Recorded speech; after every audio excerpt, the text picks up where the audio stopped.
just overall, and thinking like digital divide, this school being poor, you wouldn't think we'd have much, but we do have, I would say, one of the better technology programs in middle school level in this area.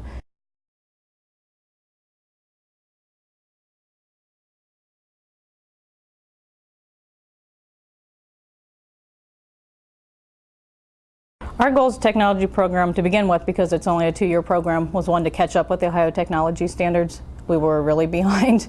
Ohio technology standards, keyboarding starts at 3rd grade, web design 6th grade, things like that. We had students obviously who didn't have any experience with computers at all. And so these first couple of years we've kind of been playing catch up and trying to get everything aligned. Eventually we hope to have all the standards met and have kids ready to go so they can compete, you know, in college with technology.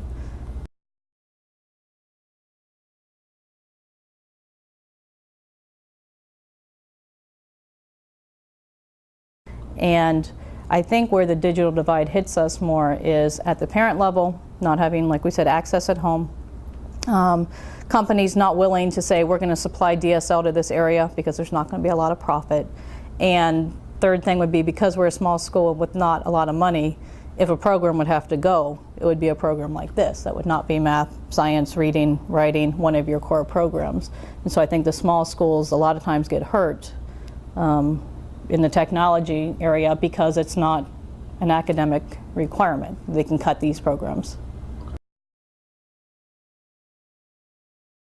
Around this area, either schools don't have them or they're being cut. They're state technology standards. They're not tested at this time.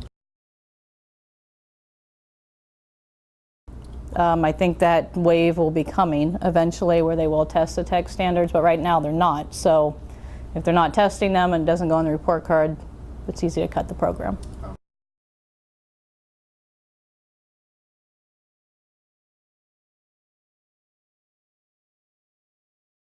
I think students were going into colleges and professors were expecting them to have some sort of technology background.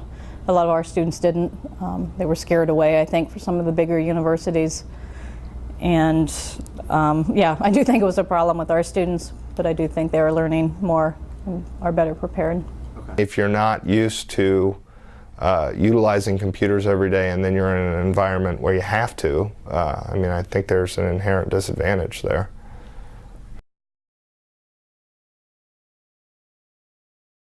I think the final barriers, one would be access, and two would be people. Digital divide, I don't think is really about technology, it's about the people. And on the people, there's two sides. You have, like I mentioned before, the people who have the power to bring access to areas, and then you have the people who need to be motivated to learn. And so when the companies who have the money can say, we will put, you know, we will have access points in these areas, and we might not make as big a profit if we put them in the cities, but we're willing to do that.